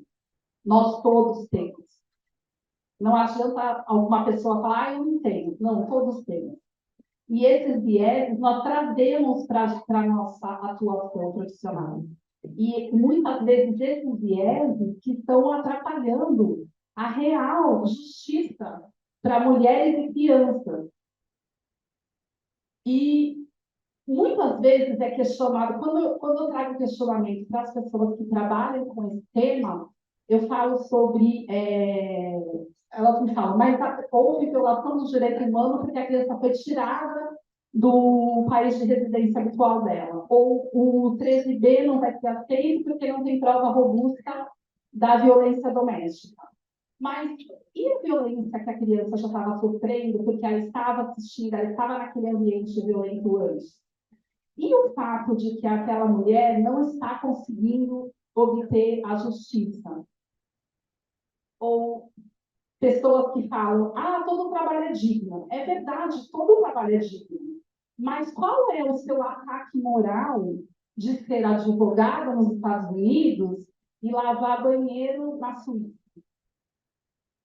Ataca o seu moral isso. Não é questão de você achar que você está fazendo um trabalho que está aquém do que você gostaria para você mesma. É uma questão de não conseguir se integrar naquela sociedade com as suas capacidades que você sabe que você tem. E você está sendo impedida de participar. Mas temos vários exemplos também, não é só esse tipo de mulher, são todas as mulheres que estão em situação migrante. O artigo 28 ele foi primeiramente ratificado por 4 ou 5 países, inclusive o Canadá, que é o país onde eu moro, em 80, mas claro que ele já estava sendo pensado antes. Os direitos das crianças foram pensados após a escritura do artigo 28. Não se falava de violência doméstica, então é super importante que o Brasil trouxe isso agora nesse momento e voltou, né, na última reunião que aconteceu em Haia, agora em outubro. E, além disso, nós precisamos atualizar a convenção. E uma provocação, mais uma. Não seria uma situação intolerável para uma criança, porque a maior parte das crianças elas são menores de 8 anos. Não seria uma situação intolerável para essa criança viver longe da cuidadora primária dela? Porque as mães protetoras, elas são, na sua grande maioria, as cuidadoras primárias da criança. E o afastamento dessa criança da cuidadora primária também é uma situação intolerável para essa criança. Certo? Aí, outra pergunta que eu faço. Se é tão importante viver num país onde você nasceu ou você estava vivendo no último ano, o que a gente pensa das crianças de filhos de diplomata que ficam mudando de país de 2 ou 3 anos, mais ou menos? Quem está aí, que estado que está aí nesse planeta, pensando na segurança dessas crianças que estão sendo removidas a todo momento? A única diferença é que tem uma pessoa mudando por causa da sua carreira e a outra acompanhando o marido. Vou falar desse jeito porque a gente sabe que a maioria é assim. E acontece hoje em dia muitos casos com os profissionais brasileiros de TI, de tecnologia da informação, que estão muito bem cotados no exterior, de se mudarem, chegarem em outro país com a família completa, e daí, por algum motivo, se separarem, e essa mulher que foi acompanhar o marido para que a carreira dele avançasse, está presa. Porque ou ela volta sozinha, ou ela fica ali. Inclusive, tem um termo internacional para isso, que é o stuck mom. Eu sou uma stuck mom. Eu moro oficialmente em Haia, na Holanda, porque é o lugar que eu escolhi para morar, e onde tem meu marido lá. Mas os meus filhos moram no Canadá e eles não querem ficar lá, e o pai deles não deixa eles saírem. Então, eu estou, nesse momento, no Canadá, com uma mala minúscula, há mais de um ano, porque simplesmente uma pessoa que não participa da vida dos meus filhos, que não paga nada, não deixa o menino de 13 anos ir embora. E eu sou só uma. Existem muitas mulheres assim. E área não são só para as mulheres que passaram pelo procedimento, como eu não passei. São mulheres que vão pedir realocação internacional e as justiças locais, elas não vão acolher. São mulheres que, por medo de perder a convivência com os filhos, elas não vão se mudar. Elas vão ficar presas, elas ficam estancadas. E tem esse termo já cunhado por várias organizações internacionais. Então, qual é a realidade da proteção da criança nesse artigo? A gente está protegendo o interesse da criança ou a gente está protegendo o interesse de um abusador que acaba sendo chamado de genitor abandonado? Muitas vezes, esse genitor, ele já abandonou a família dele. Ele não paga uma pensão, ele não está mais casado com a mulher, ele não faz a parte dele como você está fazendo a sua. Ele não faz. Mas ele tem o poder de ter 50% de direitos sobre aquela criança. E esse direito é o que ele está usando para controlar a vida de mulheres que tiveram a ousadia, principalmente mulheres como nós, do sul global, tivemos a ousadia de falar para o bonitão lá do norte global: o que você está trazendo na nossa relação não é o suficiente, está muito longe de ser o suficiente. Esse tipo de tratamento não é um tratamento correto. Nós temos a ousadia de nos separarmos ou tentarmos nos separar, e ali a gente perde os nossos filhos. Ou a gente se submete. Essa é a realidade da mulher. Nós não temos como produzir provas robustas, porque a polícia não vai acatar o chamado e registrar, como a própria Grace falou num caso que ela conhece. E esses são muitos. Muitos e muitos, muitos. Eu tenho, nesse momento, uma mãe na China, na zona rural da China, onde ela apanha qualquer coisa, ela não fala mandarim, ela não tem o nome dela no registro de nascimento dos filhos. Não existe o nome da mãe, a certidão de nascimento. que ela vai fazer? Ela vai fugir para salvar a vida dela e vai largar os filhos para trás? Ela vai tentar fugir com essas crianças que nem são dela, oficialmente? O que a gente faz? Essa é a realidade. Esse artigo de AI foi escrito para proteger mulheres do norte global que estavam perdendo seus filhos para maridos estrangeiros nos anos 80. Não é mais assim que está acontecendo. Os próprios números fornecidos pelo HCCH mostram que tudo mudou. 80% dos casos são com mulheres, mães, subtratoras, e elas são, em sua grande maioria, as cuidadoras primárias, e elas são, em sua grande maioria, do leste europeu ou do sul global. Não podemos mais aceitar este relacionamento violento dos países mais poderosos querendo levar nossas crianças da gente. No caso da mulher brasileira, ela vem para o Brasil para tentar acolhimento, né? E é isso, vou passar aqui antes de... Muito obrigada. E eu queria falar com vocês, mas esse ponto é que eu não falei no começo. Queria agradecer a essa convite e queria dizer que tudo que eu estou falando aqui, não sou só eu que estudo, não sou só eu que faço. Eu tenho um time junto comigo, nós pesquisamos DAIA há mais ou menos 5 anos. Tem uma equipe toda comigo, nós criamos um observatório de AI no nosso website. É muito difícil a gente colocar alguns números lá do Brasil, porque o Brasil, a gente não tem muitos números do Estado. A gente só tem os números das mulheres que chegam até nós. Então, eu não estou aqui sozinha, estou aqui falando pelas mulheres que me procuram e pela equipe que me ajudou a me preparar para estar aqui hoje. A convite da EFA, muito obrigada.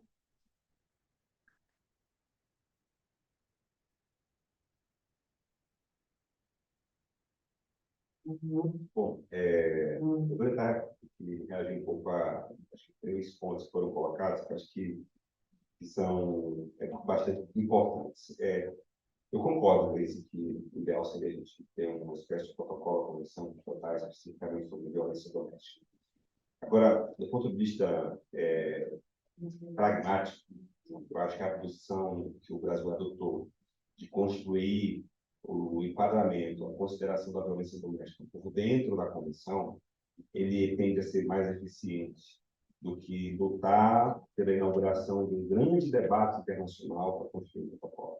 Porque se já há resistência à realização de um fórum para discutir o tema, e houve agora, o que dirá para negociar um tratado novo? Então, acho que a posição brasileira é muito pragmática, acertadamente pragmática, no sentido de construir a consideração que esse tema tem que ter do tratado atual. E, como você lembrou, o artigo 13 do dele tem redação suficiente para isso. A questão aqui não é, ao meu ver, principalmente normativa, ela é mais procedimental, no sentido de como incorporar isso aos procedimentos. Né? Em relação à situação desse drama de retirar crianças, muitas vezes de mães, isso não significa uma situação intolerável, muitas vezes como únicas cuidadoras, né? Acho que cabe lembrar que essa é uma outra situação que a gente pode ter uma aplicação de exceção ao retorno, quando fica claro, comprovado que não há exercício de direito de guarda do genitor de forma abandonada. Ele até tem direito, mas ele não exerce esse direito.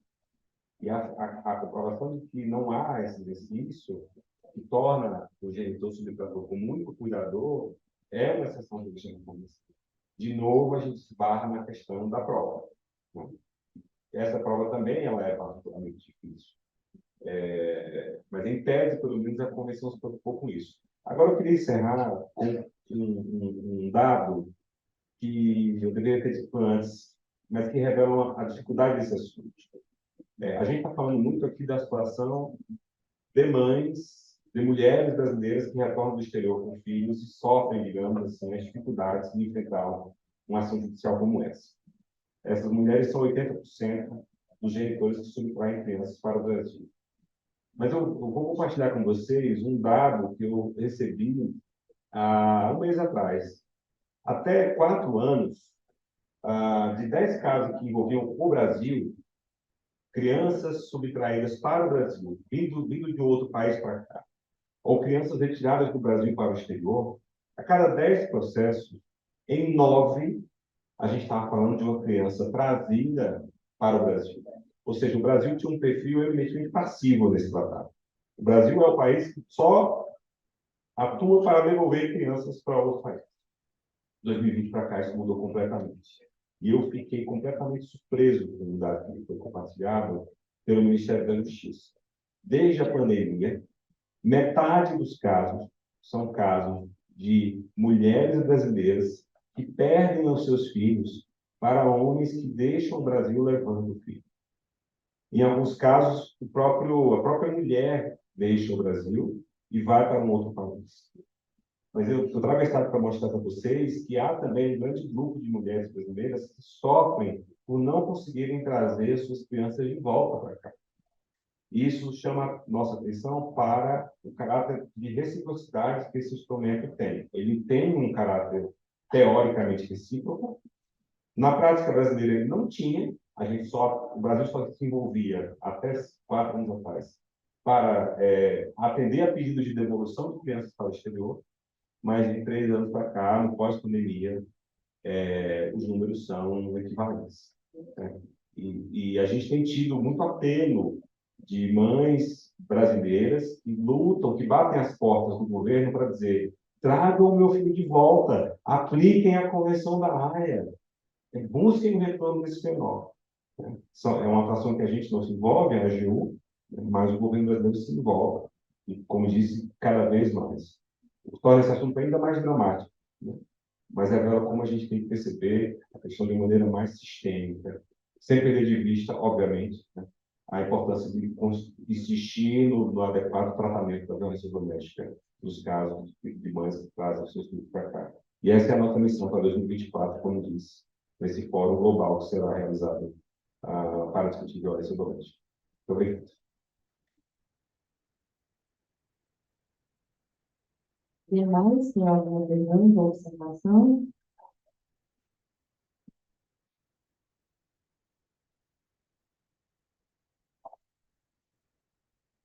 Ninguém quer falar mais nada, né? São muitas dores, muita solidão, muitas dores, muitos entraves, mas é importante a gente dar passos na construção de uma outra realidade, né? De um caminho e de entendimento.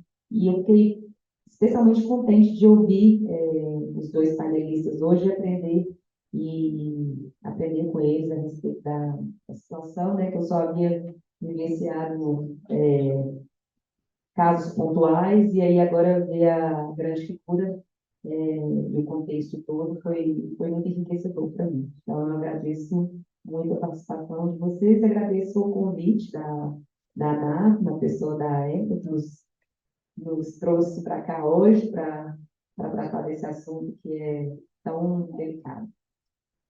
Agradeço a todos. Obrigada. Obrigado, senhora Grace, senhora Flávia Carbone. Para se a gente fazer essa mesa para darmos continuidade na nossa programação. Uma salva de palmas ao nosso palestrante. Muito obrigado. E neste momento, para darmos início à roda de conversa, as mulheres e o mercado consumidor, convidamos ao palco as seguintes autoridades: senhora Renata Maria de Brito Azevedo, Procuradora Federal, integrante da ANAP Mulheres e do Comitê de Diversidade e Inclusão da AGU.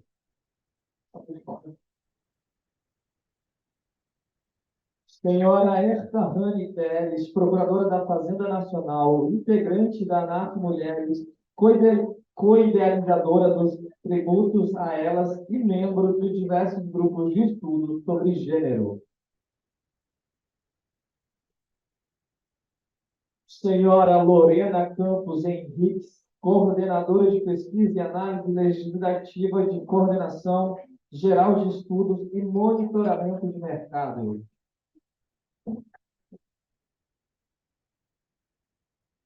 Senhor Vitor Hugo do Amaral Ferreira, diretor de Departamento de Proteção e Defesa do Consumidor.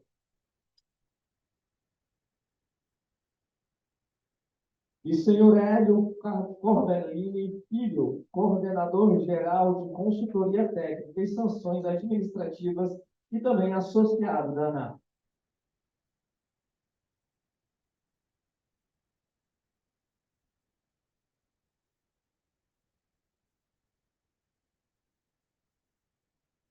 Boa noite a todos e todas. Eu sou Renata Azevedo, integrante da ANAP Mulheres, do GT de Gênero, do Comitê de Diversidade e Inclusão da AGU. E hoje eu tenho a honra de mediar essa roda de conversa sobre as mulheres e o mercado consumidor. E por que veio essa pauta à nossa mente, né? Então, segundo pesquisas do IBGE, do segundo trimestre de 2022, o Brasil atualmente possui cerca de 214 milhões de habitantes, dos quais 51% é uma parcela feminina. Ou seja, nós temos 109 milhões de mulheres consumidoras.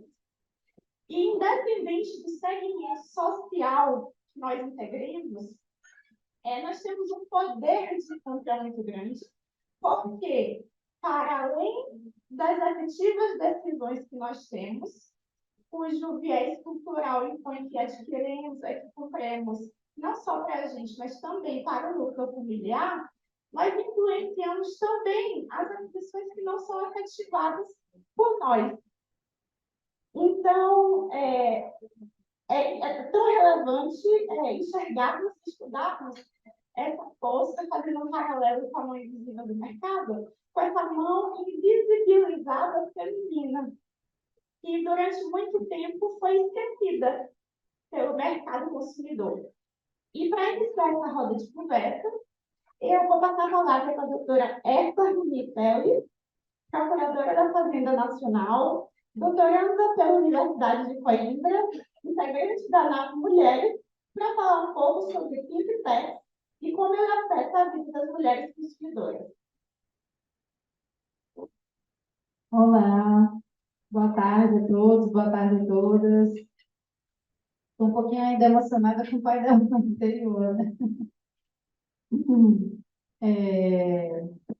O que é Think Tanks, né? Primeiro agradecer, né, a oportunidade de estar aqui agradecer a diretoria da ANAP, agradecer ao staff que está aqui por bastidores, correndo atrás das coisas aí, só resolvendo tudo. Sem eles, a gente não estaria tendo aqui esse encontro cheio de debates e conversas enriquecedoras. Muito obrigada. E respondendo aí, o que é Pink Tax, né? O Pink Tax, a taxa rosa ou taxa feminina, é um fenômeno mercadológico. Ele não tem relação direta com o imposto, né? Não é uma taxa relacionada a imposto. É um fenômeno mercadológico.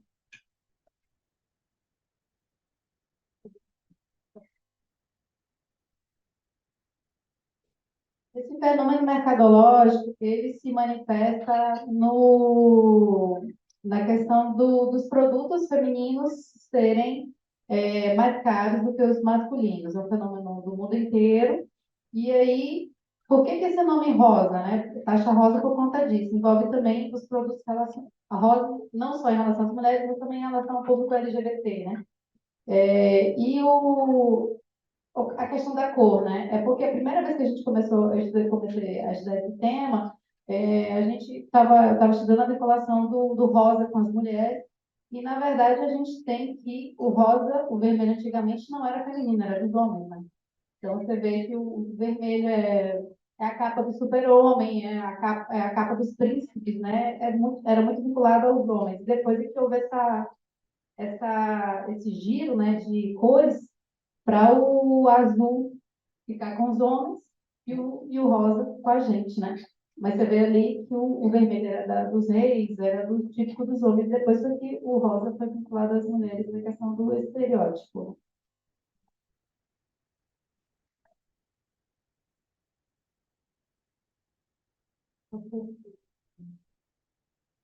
Bom, o fenômeno está no mundo inteiro. A França fez pesquisa de mercado já. Começou mais ou menos essas pesquisas em 1992. Os Estados Unidos fizeram uma pesquisa e lá eles chegaram à conclusão de que os serviços eram mais caros. Então, porque o fintech ele envolve não só produtos, mas também serviços, né? Então, as primeiras pesquisas foram feitas em serviços, serviços de lavanderia, lavagem de camisa, tanto masculina como feminina, serviços de serralheria, serviços de oficina mecânica, e chegou-se à conclusão de que os serviços que eram oferecidos para as mulheres, embora fossem os mesmos serviços, tinham um valor mais caro. Então, essa taxa rosa seria justamente essa sobretaxa, né? Esse intervalo de valor a mais, que seria o valor cobrado, no caso, pelas mulheres, simplesmente pelo fato dos clientes serem mulheres. Na França também foi feito, né, o Ministério da Economia fez em 2015, né, uma pesquisa. Foram pesquisadas algumas categorias, né, como eu falei, serralheria, mudanças, né, ajuda para assistência para mudanças, reparo de automóveis.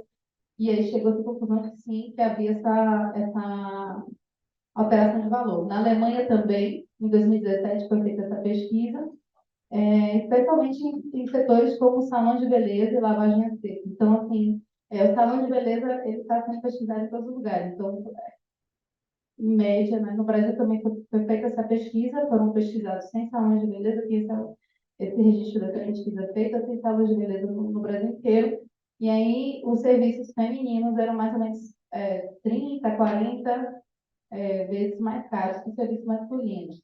Ainda que fosse mesmo, às vezes fossem semelhantes. E ainda que fossem menos complexos, porque às vezes o serviço feminino era até menos complexo do que o masculino, mas ainda assim os valores eram maiores.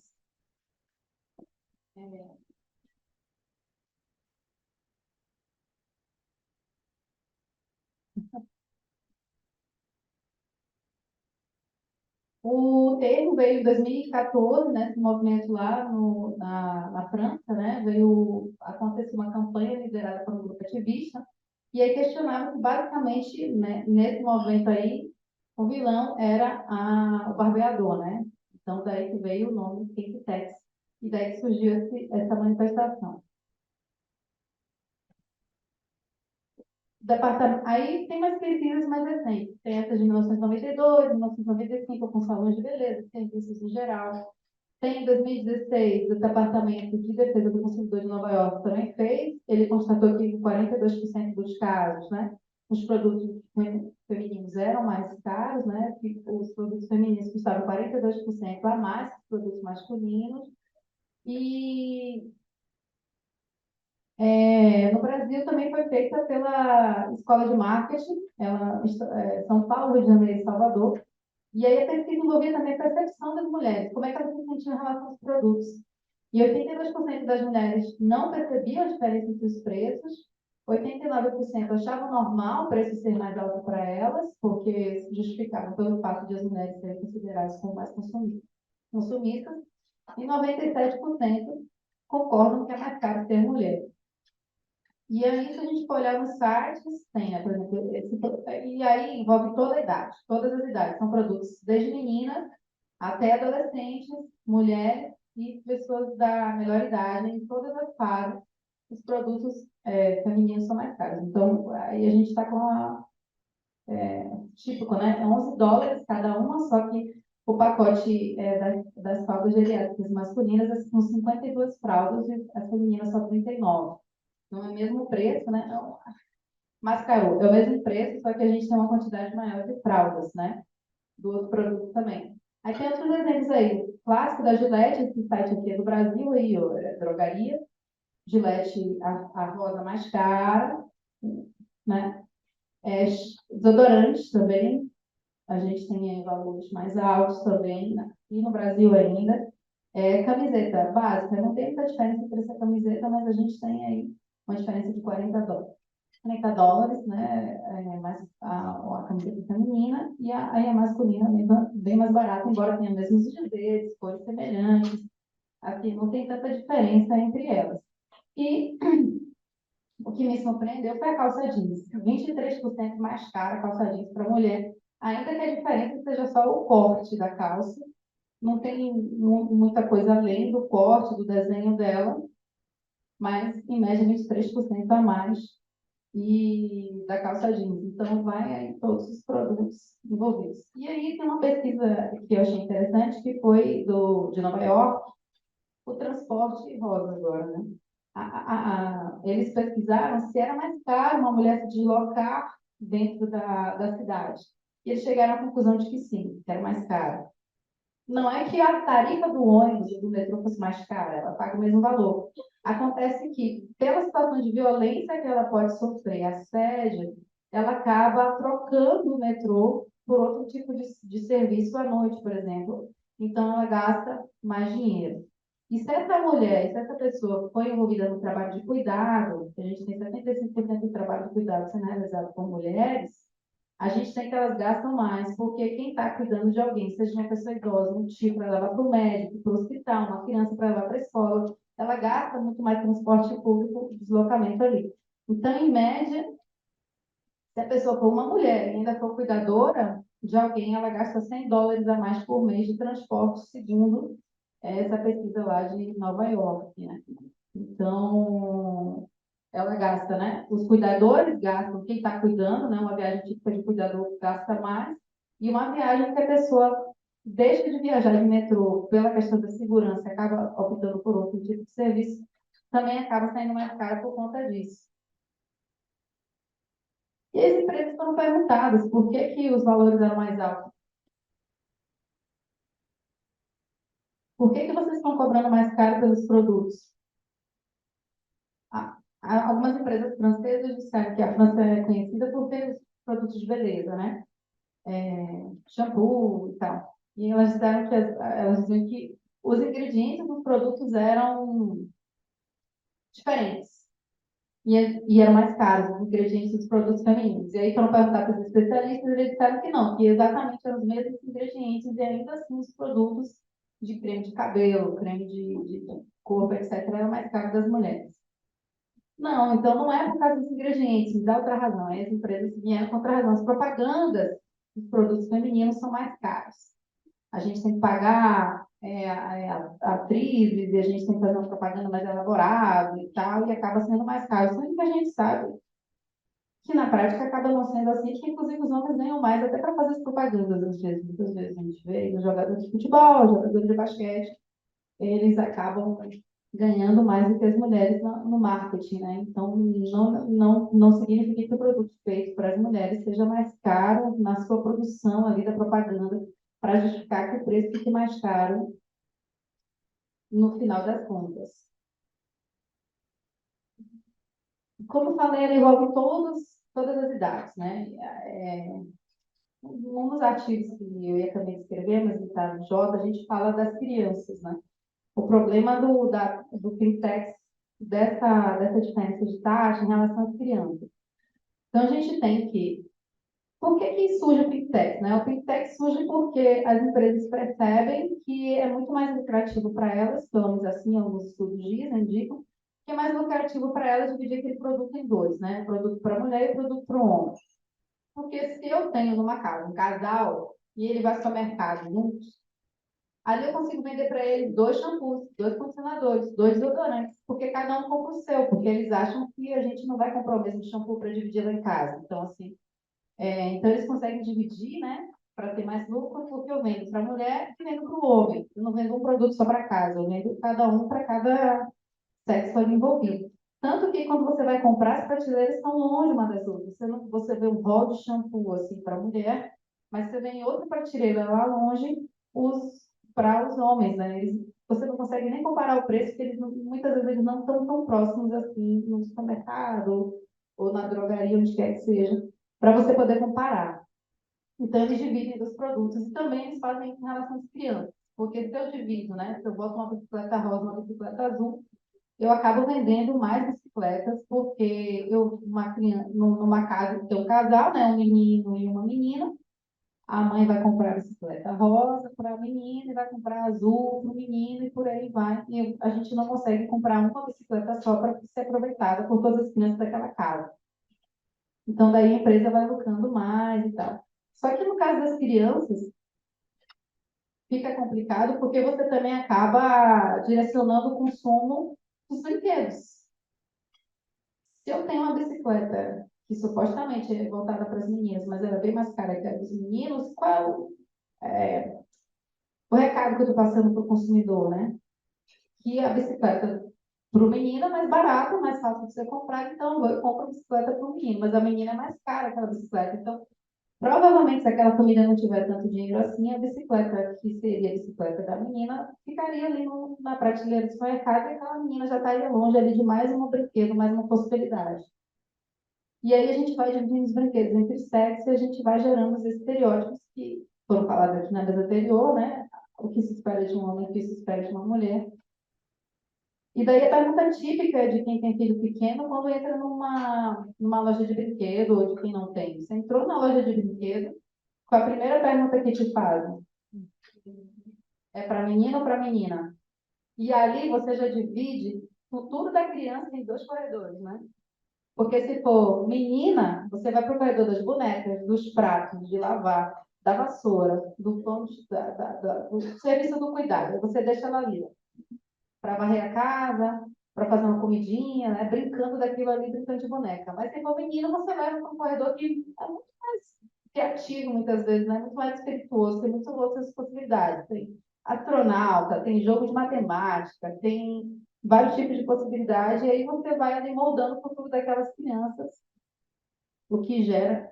Inclusive, a Grace falou do livro O Poder Feminino. Nesse livro também tem um outro artigo que fala sobre a diferença entre homens e mulheres no mercado de tecnologia. E alguns estudiosos atribuem aos afetos que as crianças criam na infância.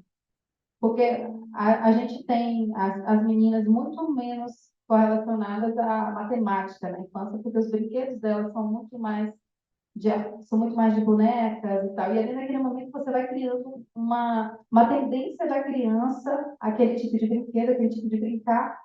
E aí, quando ela cresce, ela acaba indo se afastando de outros tipos de atividades, né? Então, várias empresas, vários estudos atribuem essa diferença entre esse pouco número de mulheres nas áreas de TI, há também um pouco esse brincar delas que não é tão relacionado a esse tipo de atividade.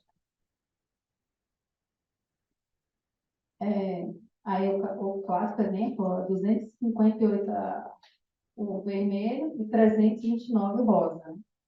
E por aí vai. A importância do brincar unissex por conta disso, né? Porque você mistura ali qualquer tipo de profissão em relação à criança e qualquer tipo de coisa que ela possa fazer e imaginar, né? E eu acho que na parte do que você falou, né? O que afeta, o que afeta mais as mulheres é isso, porque você direciona o consumo delas, né? E você direciona o consumo das crianças. E aí você estimula ou não a compra de um produto, dependendo se o valor é mais alto ou mais baixo, né? E aí isso tudo vai dificultando ainda mais a vida das mulheres, a vida das crianças, a vida das meninas e o futuro delas também, né? Mas eu vou deixar aí um espaço para a gente conversar mais. Já tem até algumas perguntas sobre esse assunto, mas eu vou deixar os próximos painelistas falarem, que eu acho que as dúvidas vão poder ser sanadas nesse momento. Agora eu convido o doutor Hélio Corbellini Filho para ser nosso anfitrião nessa roda de conversa com os colegas da Senacom. Ele que é advogado público há 24 anos, 14 dos quais na PGFN, anteriormente atuou na PGN de Porto Alegre, é mestre em administração pública pela FGV, associado da ANAP e pai da Joana da Catarina, como ele próprio diz, o ponto alto do seu currículo. Doutor Hélio, eu vou começar perguntando o que é a Senacom e quais as suas principais finalidades. Obrigado pela pergunta. Boa noite a todos os colegas, a todos os colegas. É um prazer estar aqui, poder trazer os colegas que têm trabalhado na Secretaria do Consumidor desde o início do ano, e assim, partindo exatamente da pergunta inicial, poder explorar um pouco das potencialidades, das competências da Secretaria Nacional do Consumidor na defesa de uma agenda de promoção da cidadania de forma ampla, né? Que, como não deixa de ser, não exclui e, ao contrário, invoca de forma central a cidadania de gênero e as questões relacionadas àquilo que afeta os direitos das mulheres no Brasil. A Secretaria do Consumidor, ela nasce, historicamente, de uma secretaria mais antiga, da Justiça, Secretaria de Direito Econômico, que, com o passar do tempo, foi extendida para dar origem ao CAD, né, Conselho Administrativo de Defesa Econômica, e de um outro pedaço, assim, uma outra face da mesma moeda, a Secretaria Nacional do Consumidor. O CAD, todo mundo tem a referência, né, como um centro de excelência e produção da atividade administrativa sancionatória do Estado. É um órgão, né, pessoal, para nossa inveja, tem a estrutura que nós gostaríamos de ter na Secretaria Nacional do Consumidor, mas responde a uma realidade da promoção daquele centro de interesse como um núcleo de autonomia, uma agência específica. Pois as competências da Senacom, elas, como uma face da mesma moeda, elas têm uma dimensão tão grande, ou talvez mais ampla, que as potencialidades de atuação do CAD. Mas enquanto o CAD tem 13 equipes de função administrativa com 8 a 10 pessoas cada uma, a minha equipe de função administrativa tem 3 pessoas, né, das quais eu pude contar ao longo do ano com um inestimável trabalho da Lorena aqui, para tratar de todos os agravos relacionados ao direito do consumidor em âmbito nacional, né? E essa é uma nota distintiva da Senacom enquanto órgão que titula a tutela administrativa do consumidor. Né? No Código de Defesa do Consumidor, no texto original, figura o Departamento de Proteção e Defesa do Consumidor, a diretoria que vem sendo tocada pelo professor Vitor Hugo aqui, há cerca de 2 meses, né? Como um ponto central do Sistema Nacional de Defesa do Consumidor. Aqui, ela tem uma função de orientação, de unificação, de estabelecimento de diretrizes, mas ela também tem uma competência específica para tratar e sancionar os agravos que tenham uma dimensão transestadual, que impactem de modo específico todo o cenário nacional. E o Código de Defesa do Consumidor, que inicialmente prevê especificamente a existência do Departamento de Proteção e Defesa do Consumidor dentro da Secretaria de Direito Econômico, né, que ajudou a gestar, se não me engano, né, o Código de Defesa do Consumidor, me corrija se eu estiver enganado, ela traz toda uma série de possibilidades de construção de um sistema nacional que, a nossa tira é muito pouco explorada em suas potencialidades. Né? Na atual gestão internacional do consumidor, sob a condução do Dr. Vadi Gamuz, nosso secretário, se procura enfatizar, seja nos aspectos de acompanhamento